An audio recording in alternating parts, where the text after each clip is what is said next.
That was fabulous, and to me, it's so into you. So, Joe Biden has been president a little over 120 days, and in those 120 days, he has lowered the flag to half mast for 5. If I'm not mistaken, mass shootings. But this is America, so that could go up as we speak.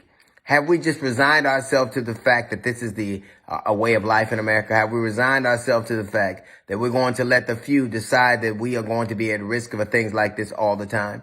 Have we resigned ourselves to the fact that we're going to be praying, offering empty prayers and condolences to people and victims that we plan to do nothing for? We say those things knowing full well we plan to do nothing for them. As a matter of fact, it is getting so frequent that you honestly can't tell for who the flag is lowered for.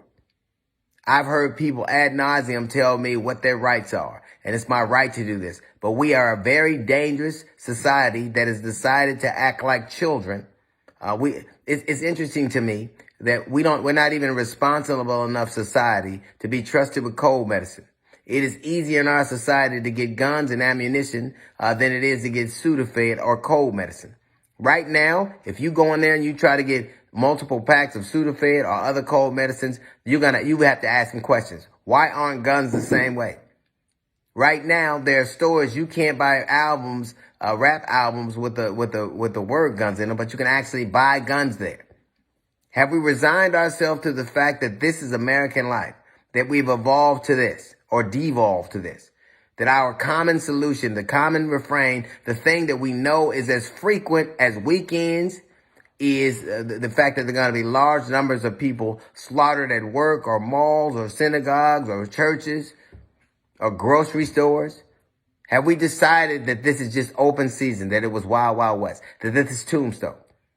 Have we decided that just to look the other way? And it's all because people have decided to put people in place who owe no allegiance to the citizens of America, but only to gun manufacturers and the NRA. Have we decided that this is it? Because if we decided that, it is silly to keep having all these prayers and thoughts with victims, because they're no longer victims, they're casualties. They're casualties of our callous lack of thought. They're casualties. America inherently, things that feed on selfishness do inherently do well here. I think the coronavirus did well here because everybody was more worried about themselves than the collective. And I think these mass shootings these spate of mass shootings that have gone on, time infinitum have gone on because we don't have the will to do anything about them, because people think they have the right to do whatever. Their rights trump my rights. Their rights trump your rights. People have the right to do whatever it is they want to and slaughter as many people as they want to. And we're being told by our politicians and our leaders that this is the price of America doing business. This is the price of freedom. Is there ever going to be too much to pay?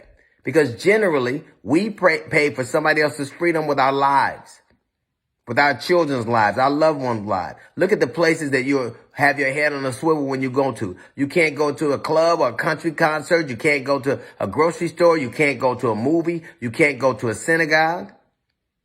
You can't go to a swap meet. You can't go to a church. You can't go to a mall. All because there are people here who have decided their freedom to have and do what they want trumps other people's freedom and rights to live. And because we continually put people in offices who are deaf to our requests, deaf to our demands. They say, oh, well, it'll work. And what they do is they pretend to hear and then turn the other cheek, turn away.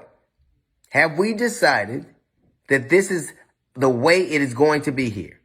Have we decided that we can do all these great things? We can invent things no one ever seen before. But the one thing that we seem to be short of and in short supply on a consistent basis is common sense and compassion.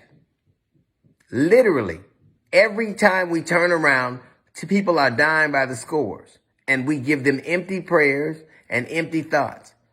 And any book, any Bible you read tells you that faith without works is dead, as many American people will be if this is the attitude that we're going to have. That's a little note from the GED section. We got the Jazz Report coming up in 15 minutes. It's the D.L. Hughley Show.